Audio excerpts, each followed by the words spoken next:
నమస్తే. నేను Prashanthi. Welcome to Suman TV USA. అమెరికాలో ఉన్నటువంటి తెలుగు ప్రజలకు ధర్మ సందేహాలను నివృత్తి చేయడానికి, అలాగే మనం ఇక్కడ ఎలాంటి పూజా కార్యక్రమాలు చేసుకోవాలన్నా, హోమాలు చేసుకోవాలన్నా ఇండియా వెళ్ళడం వీలు పడదు కాబట్టి మనకి ప్రత్యేకంగా ఇండియా నుంచి అమెరికా వరకు గురువుగారు రావడం జరిగింది. ఈరోజు మనతో పాటు ఉన్నారు భారతీ శంకరపీఠం వ్యవస్థాపకులు తిరుపతి మూర్తి అవధాని గురువుగారు. ఆయనతో మాట్లాడదాం, మరిన్ని విషయాలు తెలుసుకుందాం. నమస్కారం అండి. ఓం శ్రీ మహాగణాధిపతయే నమః. సో గురుగారు, ఈరోజు మరి ఆడవాళ్ళందరికీ ప్రీతికరమైనటువంటి మాసాల్లో శ్రావణ మాసం ఒకటి. వరలక్ష్మి వ్రతాలన్నీ చేసుకుంటూ ఉంటాము. సో ఈ మాసానికి వరలక్ష్మి వ్రతంతో పాటుగా శ్రీనివాసులు కూడా అంతే ప్రత్యేకత అంటూ ఉంటారు. అసలు ఈ శ్రావణ మాసంలో ఎవరు పూజలు చేయాలి, ఎలా చేస్తే ఫలితం వస్తుంది? శ్రావణ్యాం పౌర్ణమాస్యాం అని ఒక విధానం చెప్పబడి ఉన్నది.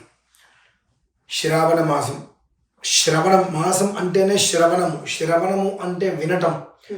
ఏదైనా ఒక మంచి మాట వినటము అనేటువంటిది శ్రావణ మాసానికి పెట్టింది పేరు. ఎందువల్లంటే వివాహమైనటువంటి ప్రతి స్త్రీ ఈ శ్రావణ మాసం కోసం ఎదురు చూస్తూ ఉంటారు. ప్రతి మంగళవారం నోచుకోవాలి. మంగళవారం నోచుకుంటారంట అండి, శుక్రవారం నోచుకుంటారు. దీని గురించి మంగళవారం నోములు ప్రత్యేకంగా పెళ్ళైనటువంటి ప్రతి స్త్రీకి ఉంటుంది. వరలక్ష్మి వ్రతం వేరు.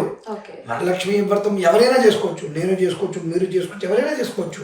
కానీ శ్రావణ మంగళవారము అనేటువంటి వ్రతం సౌభాగ్యాన్ని, సంతతిని కోరి ప్రతి సుమంగలిగా ఉన్నటువంటి ప్రతి స్త్రీ చేసుకోవాల్సిన విధానం.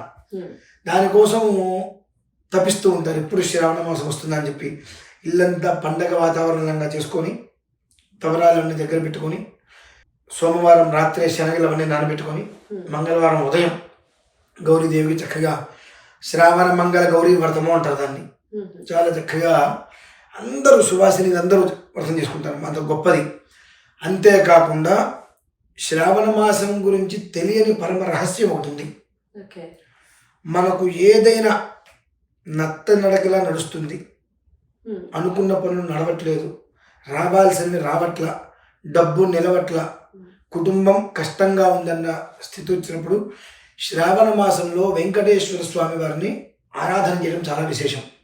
ఎందుకంటే స్వామివారిది శ్రవణ నక్షత్రం. శ్రావణ పౌర్ణమి రోజు శ్రవణ నక్షత్రంతో కూడుకునే వస్తుంది. అందుకని ఆయనకి ఈ శ్రవణము అంటే వినటము, శ్రావణము అంటే నక్షత్రము, శ్రావ్యము చక్కటి విధానం. ఈ శ్రావణ మాసంలో ఇటువైపు మనం ఎలా అయితే చేసుకుంటుంటామో కొంతవైపు వెంకటేశ్వర స్వామి వారిని ఆ రకంగా బాలాజీ అనుకుంటూ విశేషంగా ఆరాధన చేసుకుంటూ ఉంటారు. ఎక్కువగా మార్వాడీస్ కూడా లక్ష్మీ పూజ, వెంకటేశ్వర ఆరాధన ఈ మాసం చేస్తూ ఉంటారు. అందువల్లనే మన ఎవరి దగ్గర లేని డబ్బు వాళ్ళ దగ్గర ఉంటూ ఉంటుంది. మనం చూస్తూ ఉంటాం ఎంత డబ్బు ఉంటుందో వాళ్ళ దగ్గర. ఎలా వస్తుందంటే ఇలానే ఏ మాసానికి తగ్గ ఇంపార్టెంట్ వాళ్ళు కంప్లీట్గా తెలుసుకొని ఆరాధిస్తారు. కానీ మనం ఏంటంటే కష్టం వస్తే మాత్రమే భగవంతుడి దగ్గరికి వెళ్తాం. వాళ్ళ కష్టంతో పని లేదు. ప్రతి నిత్యం నేను ఏం చేయాలి, నాకు లక్ష్మీ వృద్ధి కావాలంటే అనేటువంటిది ఈ కొన్ని మాసాలు, ఆషాఢం ఒకటి, శ్రావణం ఒకటి ఇలా వచ్చినప్పుడు అంతకుమించి వాళ్ళు తెల్లవారుజామునే చేసేసుకుంటారు. కొన్ని రకాల దీపాలు పెడుతూ ఆ వెంకటేశ్వర స్వామి వారికి పిండి దీపం పెట్టి, ఇంట్లో గోడకి ఒక నామంలో రౌండ్గా పసుపుతో వేసి దాని మీద నామం పెట్టి వెంకటేశ్వర స్వామి వారికి వచ్చినట్టుగానే భావించి ఇక్కడ దీపారాధన చేసుకుంటారు. కొంతమంది నెల రోజు చేస్తారు, కొంతమంది కేవలము శనివారం వచ్చినప్పుడు చేస్తూ ఉంటారు. ఇది ఒక ప్రతీక, కొన్ని వందల వేల సంవత్సరాల నుంచి ఉన్నటువంటి ప్రతీక ధర్మ విషయం. అందుకనే శ్రావణం అనగానే కలకల్లాడుతూ ఉంటుంది ప్రతి ఇల్లు కూడా మామిడి మండలి తోరణాలతోటి. ఎందువల్లంటే శ్రావ్యము, సంతతి, సంతానము, సంతోషము అనేటువంటిది. శ్రా అంటే శుభం. ఆ నెల రోజులు కూడా ఎప్పుడూ కూడా జయమంగళం, నిత్య శుభమంగళం అన్నట్టుగానే ఉండాలి అనే ఉద్దేశంతో ఎప్పటికప్పుడు మామిడి మంటలు రాస్తూ ఇల్లు గడపలన్నీ కూడా పసుపుతో అలంకారం చేసుకుంటూ, వీళ్ళని కూడా చూడండి మామూలు రోజుల్లో ఎలా ఉన్నా ఆ మంగళవారం వచ్చేటప్పటికి చక్కగా పసుపు మొహానికి రాసుకొని స్నానం చేసి, కాళ్ళకి పసుపు పారాయణ అన్నీ కట్టుకొని చక్కగా అమ్మవారి దగ్గర కూర్చొని అమ్మవారే వచ్చింది అన్నట్టుగా ఉంటారు. అంటే ఎందువల్లంటే దాని గొప్పతనం, అది ఆ మాసంలో ఉండేటువంటి గొప్పతనం. అందుకని అందరూ కూడా కొన్ని సమయంలో శ్రావణ మాసం వస్తే మంచి ముహూర్తం, ఎదురు చూస్తూ ఉంటారు.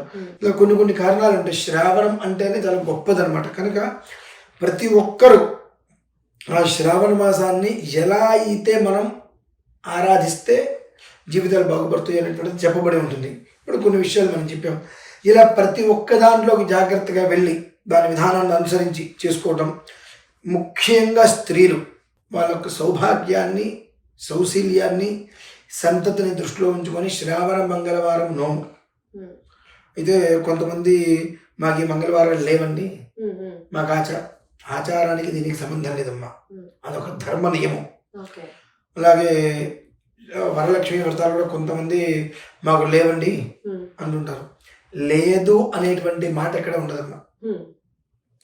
ప్రతిదీ మన యొక్క కర్మ అనుసరించి తీరవలసిందే. ఫలితం పరమేశ్వరాధీనం. పని చెయ్యకుండా, ఆరాధన చెయ్యకుండా ఫలితం రావాలనుకోవడం కరెక్ట్ కాదు. ఎందుకంటే మాకు ఆచారం లేదు అంటారు. ఆచారం అంటే ఏంటి? మీ పూర్వీకులు ఎక్కడ ఉంటున్నారు? ఎక్కడో పల్లెటూర్లలో చిన్న పాక కట్టుకొని పొలం పనులు చేసుకుంటూ ఉంటున్నారు. ఇవాళ నువ్వు వేరే చోటకు వచ్చి ఉద్యోగం చేసుకుంటూ ఇంట్లో ఉంటున్నావుగా, మరి మీ పూర్వీకుల ఆచారం ఏంటి? అక్కడ ఉండటం కదా. సో ఇక్కడ ఎలా తీసుకుంటున్నారు? వాళ్ళకి నచ్చింది చేయడానికి ఆచారంతో పని లేదు, వాళ్ళకి ఇష్టం లేనిది చేయాలంటే మాకు ఆచారం లేదని చెప్పుకుంటూ దాన్ని పక్కకి తప్పిస్తుంటారు. అందుకనే మనం ఎంత కష్టపడ్డా, ఎంత ఆరాధన చేసే ప్రయత్నాలు చేస్తున్నప్పటికీ కూడా ఎక్కడో ఇది ఇక్కడ మనకు లేదు, అనవసరంగా చేస్తున్నాం అనేటువంటి ద్వారా చేయడం వలన ఆ ఒక్క ఫలితాన్ని మనం పుచ్చుకోలేకపోతున్నాం. అలానే ఉంటున్నాం. ఎక్కడ వేసిన గొంగలు ఎక్కడైనట్టుగా మనం అలానే ఉంటున్నాం. కనుక చక్కగా శ్రావణ మంగళవారం అనేటువంటిది యోగాన్ని ఇస్తుంది ప్రతి ఒక్క జీవితానికి. ఆచరించుకుంటూ శ్రావణ శుక్రవారం దాని మీద కూడా నేను ఒక వీడియో ఇస్తా వివరంగా, ఎలా చేయాలి ఏంటి అనేటువంటి చక్కగా ఆ విధానాన్ని అర్చించుకొని శ్రావణ మాసం మొత్తం కూడా సాధ్యమైనంత వరకు అమ్మవారిని, వెంకటేశ్వర స్వామి వారిని, వీరిద్దరిని ఎంతగా అయితే ఆరాధించుకుంటూ వెళ్తారో అంతగా తన జీవితంలో ఏదైతే ఈ రోజు వరకు కోల్పోయాము అనేటువంటిది బాధ ఉంటుందో, ఆ కోల్పోయిన ప్రతిదీ అంతకు మించి మనం గుర్తు తెచ్చుకోగలుగుతామా. అంత గొప్పది శ్రావణ మాసం. చాలా చక్కగా వివరించారండి. శ్రావణ మాసం అనగానే మనం శుక్రవారం అనుకుంటాం, మంగళవారానికి కూడా అంతే ప్రత్యేకత ఉందని చెప్పి ఈరోజు మంగళవారానికి ఎక్కువ ప్రాధాన్యత. ఓకే, ధన్యవాదాలండి. సో చూసారు కదా, మన అమెరికాలో ఉన్నటువంటి మన తెలుగు ప్రజలందరికీ కూడా చక్కటి అవకాశం ఇవ్వడం కోసం గురువు గారు అమెరికా రావడం కూడా జరిగింది. సో మరి ఇక్కడ చాలా అద్భుతమైనటువంటి శ్రీచక్ర హోమం, సుదర్శన హోమం లాంటి హోమాలు చేసుకోవాలంటే మనం వెళ్ళడానికి అవకాశం ఉండదు. కనుక అలాంటి అద్భుతమైనటువంటి అవకాశాన్ని అమెరికాలో గురువు గారు చేయడం జరుగుతుంది. ఎవరికైనా ఈ కార్యక్రమంలో పాల్గొనాలి అనుకుంటే స్క్రీన్ పై కనిపిస్తున్న నెంబర్కి కాల్ చేసి అపాయింట్మెంట్ తీసుకోగలరు.